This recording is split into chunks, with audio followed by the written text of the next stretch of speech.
It was the day before Christmas, and all was excited for the following day. A girl the age of 12 wakes up from her bed to the smell of banana bread. She has short braids in her hair with jewelry in them. She wore black jeans and a shirt mixed with green and red. She is reminded of the festivities that will take place on Christmas Day on her block in Brooklyn. There was much to get done on Christmas Eve, and she planned on helping. "Good morning, Mom," she said with glee. "Is it okay to eat the banana bread yet?" "Yes, it cooled down, Brianna. Make sure you don't take all from that pan. Your brother will have half." Her mother had a big afro in the early morning. Mama always made multiple pans of banana bread for Christmas dinner. It was our holiday tradition. She was also baking for the celebration that was being hosted by the church. All the years before, little Brianna couldn't do as much to volunteer, but since she was now older, she could join in the Christmas fun to prepare and wanted everything to go on without a hitch. That would be easy to do since nothing had ever stopped the Christmas festival before. Oh, and don't forget, I get to go around reminding people what their role is for today and see if they're still coming. Brianna was excited but anxious to get an answer. These were people who always attended their church and lived on their street, but her mother may go back on her decision. "Yes, Brianna, I remember. Here is a small box of decorations for the church. Give this to your grandmother and bring your little brother back. Once you have done that, I will send you on another trip." Her mother had much that needed to be done since Brianna's father was the preacher. He had been away for a week on a business trip. Everyone was expecting his return this evening. It was the first time that he was away from home on Christmas Eve, which meant more was expected from everyone else. What could possibly go wrong? Okay, Brianna takes the box and puts it in her book bag. She hops on her bike and is humming tunes befitting Christmas songs. As she passes down the street, she notices people busily moving around. No one seems to have the time to stop and talk. Some are sweeping the streets in front of their shops of New York. The loud taxis race by her as she rides her bike on the sidewalk. It is not much time before she reaches her destination. "Hey, Brianna," everyone says as she comes through the door. Many were hard at work hanging decorations. "Grandma," Brianna called as she went further into the church. "Hey, Brianna, is that the box that has the lights in it?" the grandmother asked as she stops directing the choir. "Yes, it is. Mama also said to bring David home too. Do you know where he is?" "David, get over here right now. It's time to go home." Her grandmother shouts for the boy to appear. "Here I am."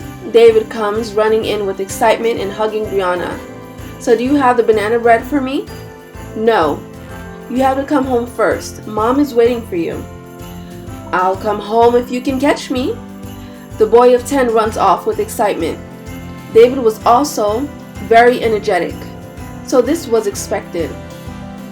The grandma laughs and runs. "David! David, don't cause any trouble. Get over here and leave with your sister." The choir she was directing is now speaking only to each other. "Don't worry. If he doesn't come home with me right now, I'll just ask Mom to give me his half of the banana bread." "Okay, I'm back," David says as he rushes back. Grandmother turns back to directing the choir. The choir sings with great soul. This was the soul that the whole congregation had been listening to since her son John became the preacher years ago. The lights that Brianna had brought to the church had been hung up, but had just gone out. "What was that?" the man who had just hung up the lights said as he was coming down from his ladder. At first, no one noticed his question. After all, it was just a few bulbs. Before you knew it, those same bulbs fell down and made a loud smash on the ground. This time everyone turns around in shock. Many gasp. Everyone looks at the man who was named Joe, who had just come down from his ladder. "You've got to be kidding me. Those lights nearly fell on my head. I thought they were new." "They are, Joe. We just bought them last night," Grandmother answers. "But that was a close one. I guess we'll be using the older lights. Hopefully we can still find them. Where are they again?" "I know where they are. I'll take you there," Brianna hurriedly says. "Didn't Mom say for you to bring me back home right now?" David asks, tugging at Brianna's shirt. "Yes, I will take you home after I find the lights." Brianna fully embraced becoming an official member of the helping crew. She has never felt so grown up. Everyone is a chatter as Brianna leads the way to the storage room in the church. "And it is here," she says as she opens the door. There were no lights behind the door. Instead, there was coal on the floor. "What is it, my child?" Joe asks in confusion. "I have no idea. The lights are always put here." She tries to make sense of that question. "What's stranger is that there's been coal left in its place. What's that about?" Joe continues to be confused. David comes closer to his sister. He hugs her tightly. "I think Santa Claus left it behind because someone's been naughty." "Well, that can't be true because no one has been naughty," Brianna says confidently as a legitimate answer. "The coal was actually a prop for last year's Christmas play," Joe clarifies. Brianna and David both look at each other and say, "Oh." There were still no lights where it needed to be, and that was a mystery. Joe decided to go to the store to buy new ones. Brianna takes David home and sees that their mother is on the phone. She seems worried, but neither of the children say anything. Once she gets off the phone, she turns to Brianna and David. "Children, your father's flight might be delayed. The snow where he is right now has become a storm and he might not make it back in time for Christmas." This was another travesty. He was the preacher, the main attraction for the church celebrations. How was the show still going to go on?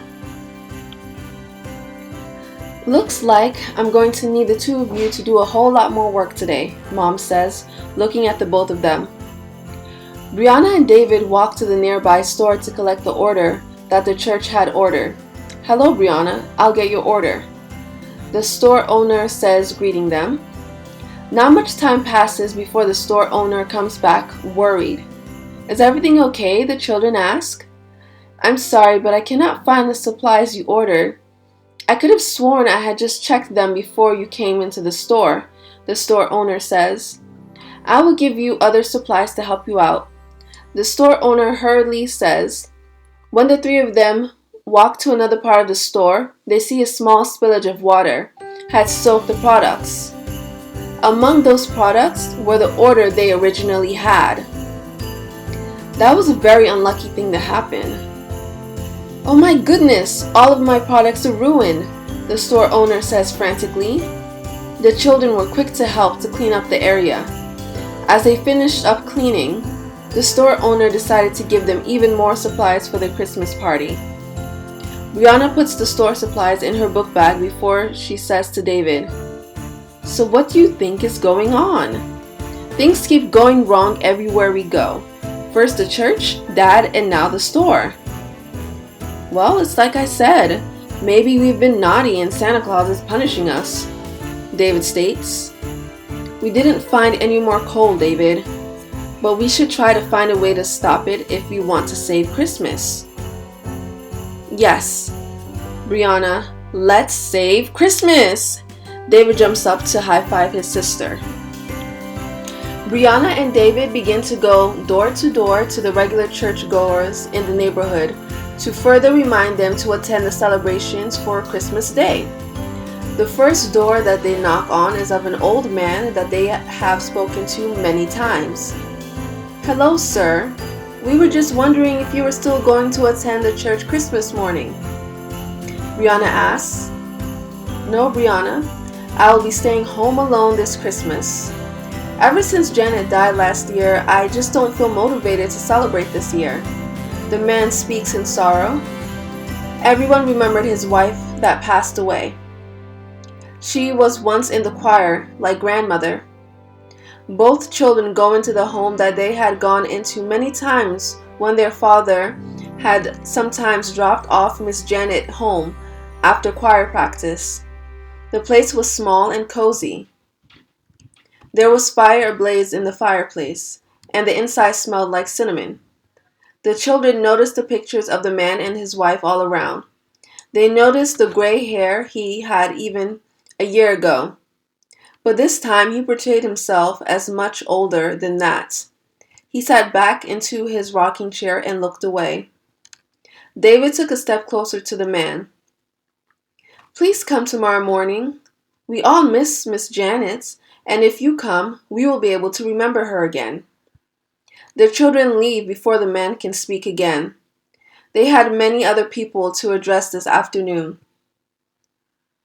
The next door that they knock on is of a young woman whose face was also a friendly and familiar person.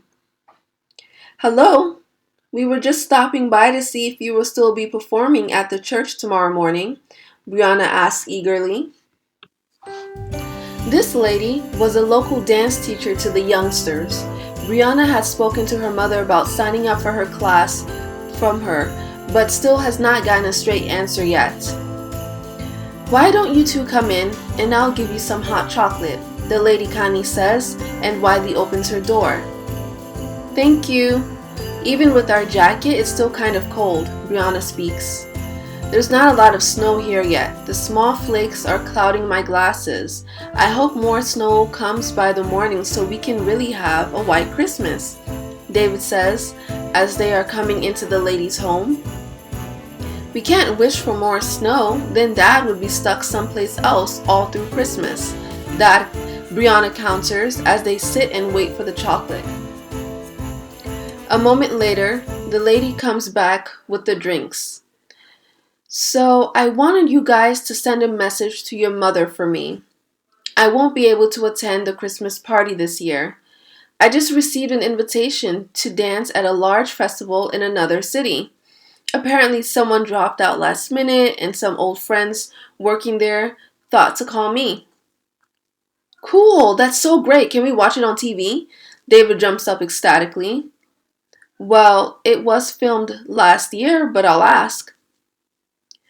The lady continues to speak in glee. She stops speaking when she notices that Brianna is quiet and still. "What's wrong, Brianna?" she asks. "Well, you already promised to come dance in the church. Many people are coming to watch you." "What are we going to tell them?" Brianna states her question quietly. "Well, honey, I'm sure they'll understand. This is a massive opportunity for me." The lady waits for a response from Brianna after she speaks. "You're the best dancer in Brooklyn. This won't be the only chance that you get if you don't perform tomorrow. Many girls here won't continue to believe in Christmas." Brianna finishes her chocolate after she says that. The children decide to leave afterwards. "So everyone is dropping out of Christmas this year. Maybe we should too," David says as he puts his hood back on. "What happened to Let's Save Christmas?" Brianna asks. "Well, what are we going to do now?" David stops and looks at Brianna. "We are going to solve all of the things that's going on, and then we are going to save Christmas. That way, everyone will be able to attend our celebration in the morning. That is how we will save Christmas." She looks intently at her brother. "Promise me that we are not going to give up like the others. We are going to do whatever we need to do in order to help bring everyone together on Christmas Day." "Okay, I promise. We will work together. No giving up." David jumps up for another high five. In order for this to work, the two understands that they cannot always be in the same place together. Brianna drops her brother back at the church. There he continues to help to organize all of the decorations needed for the celebration. Oh, wow, I can't find my recorder. David hears someone shout out in the church. Oh, here you go. I knew someone had been looking for this, David says as he hands the recorder to the person asking for it. David, you've been such a help here. Everything is running much smoother, his grandmother states. Across the street, Brianna is also working to make sure everything goes by smoothly so that nothing can get in the way of Christmas. She makes sure to support a cart on the sidewalk that will be one of the caterers in the celebrations tomorrow. This small business was already volunteering their service, and the best she could do was to show her appreciation by giving money to the business. I will take this to eat, Brianna points. Her favorite snack was a pretzel she had just paid for. Here you go, Brianna. Tell your father that we will be at the church first thing in the morning, okay? The business owner says as they hand her the pretzel. Yes, I sure will. Once Brianna says that, she is reminded about her dad's trip to come back. She will have to know tonight if he will be making it back in time for Christmas. Right after that, she hears a light pole fall across the street. From there, it lands on top of a parked taxicab. Everyone gasps and stares. It isn't before long people begin to surround the scene. This cannot be happening. Sure, it has nothing to do with the celebrations at church, but it seems like Christmas may come to an end for all in the city. It was time to head back to her home and finish up what was needed. Brianna headed out for a Christmas tree, just as more snow continues to flow down. The daylight had begun to go down. It was a tradition to get their Christmas tree as a family every year, but this year they had wanted to wait until the dad came home. But they have to do it now in time for Christmas. Alright, this year you get to help pick out the trees since you have done such a great job all day, Brianna, her mother says as they arrive. Really? Brianna asks. A new Christmas tree will be just what is needed to complete Christmas. Hello there. We are just about to close, but how can we help you? A sales associate says. Most of the trees seem to be gone. The few that are left are small and very slim with barely any leaves. It could be expected that this would happen since it was Christmas Eve, but surely there had to be a suitable tree available. The sales associate sees their two faces and answers, I'm sorry, this is really all we have left. Okay then, we will take the 4 small trees, Mom said, and pulled out a card. Also, come to the celebration that will be happening at the church tomorrow. Oh, I'm sorry, ma'am. I don't share your religion, the sales associate says after taking the card. It is perfectly fine. The celebration is for everyone. Christmas is about spending time with family and friends and spreading joy to all, Mom says. They collect the mini trees and head home. Once they are home with the trees and are surrounded by the Christmas lights, stockings, and the warm smell of vanilla, Brianna sees what her mother meant when she took the 4 miniature trees. She put them on top of each other and the large Christmas tree appears. It was like magic. Mother lights the firewood and continues to make a call to Dad on her phone. Call after call, and all she gets is a voicemail. There is no way to know if he's on a flight that will bring him back home by tomorrow morning. Brianna looks up at her mother and says, Christmas will be Christmas, even if everything does not go the way we have planned, because we still have Dad in our hearts and will be with friends. That is how Christmas will be for all. It is just what Brianna had heard her mother say earlier. It was then she realized that Christmas will always be here because the true meaning of Christmas cannot be canceled. That's right, baby. Christmas will be here, Mama says as she hugs her. David zips up his jacket and grabs his grandmother's hand to walk with her and the choir to do a Christmas carol at a few places on their way home. The first place that the choir stops to sing is in front of a grocery store. As they sing their soulful Christmas carols, many stop and listen. David stands close to his grandmother and watches her direct the choir in their hymns. There is so much joy throughout the streets and how people interact with one another. It was then that David realizes that this was Christmas itself. No planning, no decorations were really needed. He joins in on the last song that is sung by the choir, and they finish the Christmas carols for the night. When David and his grandmother arrive home, he rushes into the living room and asks, "Is he here yet?" "No," his mother says. "We are all just going to have to go to bed and hope that he gets back in time." "So, who wants more banana bread?" David and Brianna look at each other and shake their heads. This has been the first time for the both of them to refuse banana bread on Christmas Eve. "Good night, Mom and Grandma," Brianna says, and then gives them a hug and a kiss. "Yeah, Merry Christmas," David says as he heads to bed as well. Once David reaches his bed, he closes his eyes and makes a wish. "Santa Claus, I hope you bring my daddy home by morning. Thank you very much." At the very same time, Brianna was in her bed and closing her eyes to make a wish. "Santa Claus, I'm grateful for the Christmas we will have, but I would really like it if you bring home my father." She closes her eyes and goes to sleep. Once the morning comes for Christmas Day, Brianna and David jump from their beds and head to the living room. They see presents by the Christmas tree.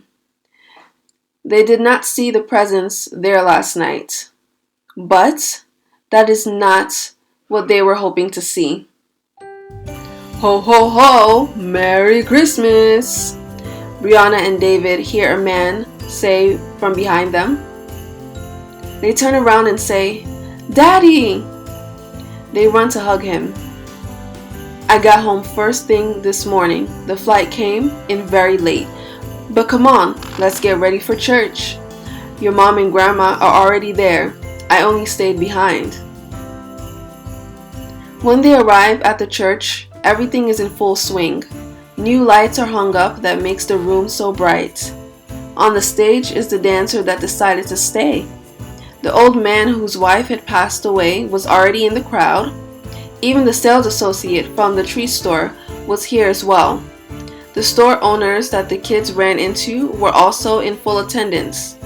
It was everything that they had planned. They looked at each other and gave each other a high five because they saved Christmas.